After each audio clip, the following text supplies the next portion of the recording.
चलिए इसी रहस्य से पर्दा उठाते हैं और सीधे चलते हैं सिंधु घाटी सभ्यता की अद्भुत दुनिया में।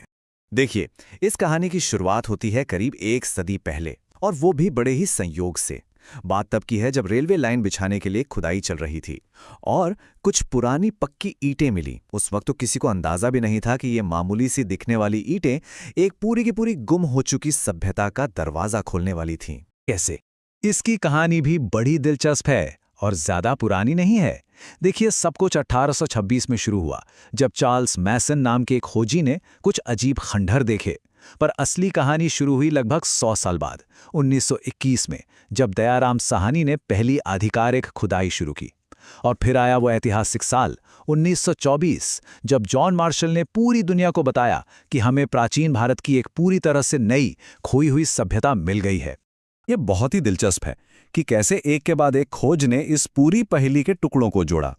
साल था 1921, जब दयाराम साहनी ने रावी नदी के किनारे हड़प्पा को खोजा, और फिर ठीक अगले ही साल 1922 में आर.डी. बैनर्जी ने सिंधु नदी के पास मोहनजोदाड़ो को दुनिया के सामने ला दिया। फिर आज़ादी के बाद तो भारत में भी लोथल और कालीबंगा जैसी महत्वपूर्ण जगहों पर खुदाई हुई, जिसने इस सभ्यता की कहानी को और भी ज्यादा साफ कर दिया। और देखिए, ये कोई छोटी मोटी सभ्यता नहीं थी। इसका फैलाव इतना विशाल था कि अगर आप प्राचीन मिस्र और मेसोपोटामिया दोनों की सभ्यताओं को मिला भी दें तो भी उनसे बड़ी थी। सोचिए, इसका साम्राज्य आज के 3 देशों भारत, पाकिस्तान और अफगानिस्तान तक फैला हुआ था। अगर हम देखें तो भारत में इसका विस्तार पंजाब, हरियाणा से लेकर गुजरात और पश्चिमी यूपी तक था। वहीं पाकिस्तान के सिंध और बलूचिस्तान प्रांत तो इसके मुख्य केंद्र थे। और बात यहीं खत्म नहीं होती, अफगानिस्तान तक में इनके व्यापारिक केंद्र मौजूद थे, जो सीधे सीधे इनके अंतर्राष्ट्रीय व्यापार का सबूत है। अच्छा, अब ये जो जानकारी है, ये कॉम्पिटिटिव एग्जाम्स के लिहाज से बहुत ज़रूरी है। इसे ध्यान से देखें। ये सभ्यता के चारों कोनों को दिखाती है। उत्तर में जम्मू कश्मीर का मांडा, तो दक्षिण में महाराष्ट्र का दईमाबाद, पूर्व में यूपी का आलमगीरपुर और पश्चिम में पाकिस्तान के बलूचिस्तान में सुत का गिंडोर तक। ये चारों नाम और जगहें बहुत ज़रूरी हैं। तो चलिए अब उस चीज पर आते हैं जो इस सभ्यता को सबसे ज्यादा खास बनाती है, और वो है इनकी अविश्वसनीय शहरी योजना, मतलब इनकी टाउन प्लानिंग। जरा सोचकर देखिए, हजारों साल पहले उन्होंने शहरों को एक ग्रिड पैटर्न पर बसाया था। मतलब मुख्य सड़कें एकदम सीधी होती थीं और एक दूसरे को 90 डिग्री के कोण पर काटती थीं, बिल्कुल वैसे ही जैसे आज के कई मॉडर्न शहर बसाए जाते हैं। यह उनकी कमाल की इंजीनियरिंग और प्लानिंग का जीता जागता सबूत है। और सिर्फ सड़कें ही नहीं, उनकी जो सार्वजनिक सुविधाएं थी वो भी लाजवाब थी। हर घर से गंदे पानी को निकालने के लिए ढकी हुई नालियां थीं। सोचिए, ढकी हुई। उन्होंने एक स्टैंडर्ड साइज की आग में पकी हुई ईंटों का इस्तेमाल किया, और मोहनजोदड़ो का विशाल स्नानागार या ग्रेट बाथ, वो तो आज भी आर्किटेक्चर का एक अजूबा माना जाता है। उनके शहर आमतौर पर 2 हिस्सों में बटे होते थे। पहला, एक ऊंचा और छोटा हिस्सा जिसे दुर्ग या सिटेडेल कहते हैं। ऐसा माना जाता है कि यहाँ शायद शासक वर्ग रहता होगा। और फिर था दूसरा हिस्सा जो कि बड़ा था, निचला शहर, जहाँ आम लोग रहते थे। ये बंटवारा कहीं ना कहीं उनके समाज की एक व्यवस्था की ओर इशारा करता है। एक और बहुत ही दिलचस्प बात पता चलती है। देखिए, खुदाई में तलवार जैसे हथियार लगभग नहीं मिले हैं। इससे क्या लगता है? यही कि ये एक शांतिप्रिय समाज था जिनका ध्यान युद्ध से ज्यादा व्यापार पर था। और साथ ही बड़ी संख्या में नारी मूर्तियां भी मिली हैं, जिससे ये अंदाजा लगाया जाता है कि शायद समाज में महिलाओं का स्थान काफी महत्वपूर्ण रहा होगा। तो चलिए अब कुछ प्रमुख शहरों की खासियतों पर एक एक करके नजर डालते हैं। सबसे पहले मोहनजोदड़ो, जिसका मतलब है मृतकों का टीला। ये सबसे बड़े शहरों में से एक था। यहीं से हमें मिला है वो विशाल स्नानागार, कांस्य की वो मशहूर डांसिंग गर्ल की मूर्ति और वो दाढ़ी वाले प्रीस्ट किंग की मूर्ति भी। अब बात करते हैं हड़प्पा की। इसी के नाम पर तो इस पूरी सभ्यता का नाम पड़ा है। यहां से मिले हैं 6 बड़े अन्न भंडार यानी ग्रेनरीज, जो बताते हैं कि इनकी खेती कितनी उन्नत थी। और हाँ, वो सबसे ज्यादा रहस्यमयी लिपि वाली मोहरें भी यहीं से मिली हैं। भारत में भी कुछ बेहद जरूरी साइट्स हैं, जैसे गुजरात का लोथल। यहाँ दुनिया का सबसे पुराना बंदरगाह मतलब डॉकयार्ड मिला है, जो इनके समुद्री व्यापार का जीता जागता सबूत है। और वहीं धोलावीरा अपने शानदार वाटर मैनेजमेंट सिस्टम और एक अनोखे स्टेडियम जैसी संरचना के लिए जाना जाता है।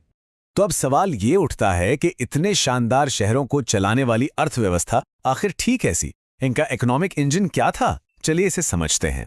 देखिए, इनकी अर्थव्यवस्था मुख्य रूप से कृषि और व्यापार पर टिकी थी। ये गेहूं और जौ जैसी फसलें उगाते थे। मनके बनाने जैसे शिल्पों में तो ये माहिर थे ही, लेकिन इनकी सबसे बड़ी देन जो एक गेम चेंजर थी, वो थी कपास। ये दुनिया में सबसे पहले कपास उगाने वालों में से थे। यूनानी लोग इसे सिंडन कहते थे और बस इसी ने इनके अंतर्राष्ट्रीय व्यापार को पंख लगा दिए। ये एक पूरी सप्लाई चेन थी, जरा समझिए। ये लोग कपास और मनके जैसा सामान बनाते, फिर उसे लोथल जैसे बंदरगाहों तक पहुंचाते और वहां से जहाजों के जरिए सीधा मेसोपोटामिया भेजते थे। और एक मजेदार बात यह है कि मेसोपोटामिया के लेखों में सिंधु क्षेत्र को मेलुहा कहा गया है और इस पूरे व्यापार के लिए वे अपनी खास मोहरों का इस्तेमाल करते थे। तो ये मोहरें क्या थीं? ये एक तरह से इनकी पहचान थी। ये ज्यादातर स्टेटाइट नाम के एक नरम पत्थर से बनती थीं। इन पर जानवरों की आकृतियां होती थीं, खासकर एक सींग वाले यूनिकॉर्न जैसे बैल की, और साथ ही इनकी वो रहस्यमयी लिपि खुदी होती थी जिसे आज तक कोई भी पढ़ नहीं पाया है। हाँ, एक बहुत बहुत महत्वपूर्ण बात है जो याद रखनी है। ये एक कांस्य युगीन यानी ब्रॉन्ज एज सभ्यता थी। मतलब ये लोग तांबे और कांस्य का इस्तेमाल तो जानते थे, लेकिन लोहे के इस्तेमाल से पूरी तरह अनजान थे। ये फैक्ट अक्सर एग्जाम्स में पूछा जाता है। लेकिन फिर एक सवाल मन में आता है, इतनी उन्नत, इतनी विशाल सभ्यता आखिर खत्म कैसे हो गई? ये सच में इतिहास के सबसे बड़े रहस्यों में से एक है और इसके पतन को लेकर कई अलग अलग थ्योरीज दी जाती हैं। जैसे कुछ इतिहासकार मानते हैं कि आर्यों के आक्रमण ने इसे खत्म किया, तो कुछ का मानना है कि सिंधु नदी में आई भयंकर बाढ़ या भूकंप जैसी कोई प्राकृतिक आपदा इसका कारण बनी। वहीं कुछ विशेषज्ञ क्लाइमेट चेंज और नदियों के सूख जाने को जिम्मेदार ठहराते हैं, और एक थ्योरी तो किसी बड़ी महामारी के फैलने की भी बात करती है। लेकिन सच तो ये है कि कोई भी एक थ्योरी इसे पूरी तरह से समझा नहीं पाती। आज ज्यादातर विद्वान यही मानते हैं कि इसका पतन किसी एक कारण से नहीं हुआ, बल्कि कई अलग अलग वजहों के मिले जुले असर से ये धीरे धीरे हुआ होगा। और हाँ, हम किसी छोटे मोटे इलाके की बात नहीं कर रहे हैं। हम सब ने मिस्र के पिरामिड और मेसोपोटामिया के बारे में सुना है, पर सिंधु सभ्यता ये उन दोनों को मिलाकर उससे भी ज्यादा बड़ी थी, करीब 13 लाख वर्ग किलोमीटर में फैली हुई, जो आज के भारत, पाकिस्तान और अफगानिस्तान के हिस्सों को कवर करती है। मतलब इसका पैमाना वाकई में हैरान कर देने वाला था। अब आते हैं इस सभ्यता की सबसे आश्चर्यजनक बात पर, वो चीज जो इसे अपने समय से मीलों आगे ले जाती है, और वो हैं इनके शहर। ये बस यूं ही बसी हुई बस्तियां नहीं थी, नहीं, ये तो अर्बन प्लानिंग और इंजीनियरिंग के बेजोड़ नमूने थे। जरा इनकी प्लानिंग की समझदारी तो देखिए। शहर को साफ साफ 2 हिस्सों में बांटा गया था। एक ऊंचा हिस्सा जिसे गढ़ कहते हैं, शायद शासकों या सार्वजनिक कार्यक्रमों के लिए, और एक निचला शहर जहां आम लोग रहते थे। सड़कें वो एकदम सीधी, एक दूसरे को 90 डिग्री पर काटती थीं, बिल्कुल किसी चेसबोर्ड की तरह। और उनकी ढकी हुई नालियों की व्यवस्था कमाल की थी। ये साफ सफाई और सार्वजनिक स्वास्थ्य के बारे में सोचते थे, जो उस जमाने में क्रांतिकारी सोच थी। और अगर आपको उनकी प्लानिंग का एक और सबूत चाहिए, तो वो है ये नंबर 124। ये क्या है?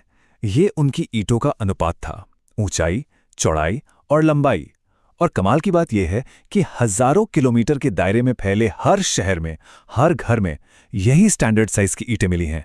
ये कोई इत्तेफाक नहीं हो सकता, ये एक मजबूत केंद्रीय व्यवस्था का पक्का सबूत है। और उनकी इंजीनियरिंग का सबसे बड़ा शाहकार वो है मोहनजोदड़ो का ये विशाल स्नानागार। ये सिर्फ एक पूल नहीं था, इसे प्राकृतिक तार और जिप्सम से ऐसा वाटरप्रूफ किया गया था कि आज भी ये लगभग काम कर सकता है। माना जाता है कि इसका इस्तेमाल खास धार्मिक अनुष्ठानों के लिए होता था। कह सकते हैं कि ये दुनिया का पहला पब्लिक वाटर टैंक था।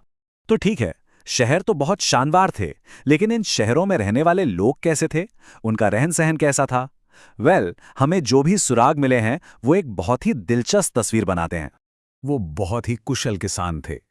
गेहूं और जौ तो उगाते ही थे, लेकिन दुनिया को उनकी सबसे बड़ी देन थी कपास। जी हां, इतिहास में पहली बार कपास उगाने और उससे कपड़ा बनाने वाले लोग सिंधु घाटी के ही थे। इतना ही नहीं, बाद में जब यूनानियों का भारत से संपर्क हुआ तो वे सूती कपड़े को सिंडन कहने लगे, जो सिंधु शब्द से ही निकला था। पर यहीं आकर सिंधु घाटी सभ्यता थोड़ी और रहस्यमयी हो जाती है।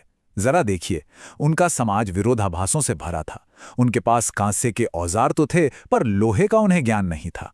वो मेसोपोटामिया जैसी दूर की सभ्यताओं से व्यापार करते थे, लेकिन उनके पास कोई सिक्के या मुद्रा नहीं थी। सब कुछ बार्टर सिस्टम, मतलब अदला बदली से चलता था। और सबसे हैरान करने वाली बात, इतने बड़े बड़े शहर पर हमें आज तक कोई राजा का महल या कोई शाही कब्र नहीं मिली। तो फिर उन पर शासन कौन करता था?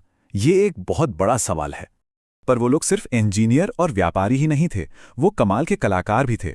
जैसे ये देखिए, मोहनजोदड़ो से मिली डांसिंग गर्ल की कांस्य मूर्ति, या फिर ये दाढ़ी वाले पुजारी राजा की शांत और रहस्यमयी मूर्ति, और हजारों की संख्या में मिली ये टेराकोटा की छोटी छोटी मूर्तियां, जिनमें से ज्यादातर महिलाओं की हैं। इससे लगता है कि शायद वो किसी मातृ देवी की पूजा करते थे, जो जीवन और उर्वरता का प्रतीक थीं। इतनी सारी खोजों के बाद भी एक ऐसी चीज है जो सिंधु घाटी को आज भी हमारे लिए एक पहेली बनाए हुए है, और वो है उनकी लिखावट, उनका अपना एक हस्ताक्षर जिसे आज तक कोई भी पढ़ नहीं पाया है। हमें उनकी लिखावट इन छोटी छोटी मोहरों पर मिलती है। करीब 2000 से भी ज्यादा ऐसी मोहरें मिली हैं, जो ज्यादातर सेलखड़ी नाम के पत्थर से बनी हैं। हर मोहर पर कुछ जानवरों की आकृतियां हैं, और साथ में है वो रहस्यमयी चिन्ह, उनकी लिपि। इन मोहरों पर सबसे ज्यादा जिस जानवर की तस्वीर मिलती है वो है एक सींग वाला जानवर, जिसे हम यूनिकॉर्न कहते हैं। पर सबसे मशहूर मोहर है पशुपति मोहर। इसमें एक व्यक्ति योग की मुद्रा में बैठा है और उसके चारों ओर जानवर हैं। ये कौन है? क्या ये कोई देवता है? कई विद्वान मानते हैं कि ये शायद भगवान शिव का सबसे पुराना रूप हो सकता है, पशुपति यानी जानवरों के देवता। तो ये लिपि है कैसी? ये एक चित्राक्षर लिपि है, मतलब वो लिखने के लिए शब्दों की जगह चित्रों या चिन्हों का इस्तेमाल करते थे। इसमें करीब 400 से 500 अलग अलग चिन्ह हैं, और इसे दाएं से बाएं लिखा जाता था। और बस इसके आगे हमें कुछ नहीं पता। आज भी ये दुनिया के सबसे बड़े अनसुलझे कोड्स में से एक है। एक पल के लिए आर्यों ने आक्रमण किया और सभ्यता को खत्म कर दिया, पर अब इस थियरी को ज्यादातर लोग नहीं मानते, क्योंकि इसके कोई पुख्ता सबूत नहीं मिले। हाँ, बाढ़ और भूकंप जैसी प्राकृतिक आपदाओं का भी असर पड़ा होगा, लेकिन आज ज्यादातर वैज्ञानिक एक ज्यादा बड़े और खामोश कातिल की ओर इशारा करते हैं, और वो है जलवायु परिवर्तन। ऐसा लगता है कि मॉनसून का पैटर्न बदल गया, नदियां सूख गईं और उनकी हरी भरी जमीन रेगिस्तान में तब्दील हो गई। इससे अच्छा उदाहरण है धोलावीरा, जिसे हाल ही में यूनेस्को ने वर्ल्ड हेरिटेज साइट का दर्जा दिया है। ये शहर अपने आप में खास है। यहाँ शहर को 2 नहीं बल्कि 3 हिस्सों में बांटा गया था, और यहाँ पानी बचाने और मैनेज करने की जो व्यवस्था थी वो तो कमाल ही है। 16 बड़े बड़े जलाशय, और यहीं पर हमें सिंधु लिपि का अब तक का सबसे बड़ा नमूना मिला है, जिसे धोलावीरा साइन बोर्ड कहते हैं। एक ऐसा संदेश जो आज भी पढ़े जाने का इंतजार कर रहा है। तो अगर हमें इस पूरी सभ्यता को जल्दी से समझना हो तो क्या बातें याद रखनी चाहिए? पहला, ये कपास उगाने वाले पहले लोग थे। दूसरा, उनके पास लोहा, पैसे या बड़े मंदिर नहीं थे। तीसरा, उन्होंने ग्रिड पैटर्न पर दुनिया के पहले योजनाबद्ध शहर बनाए। चौथा, वो मेसोपोटामिया से व्यापार करते थे, जहां उन्हें मिलूहा कहा जाता था। पांचवा, उनकी लिपि आज भी एक रहस्य है। और छठा, उनका अंत किसी आक्रमण से नहीं बल्कि जलवायु परिवर्तन से हुआ।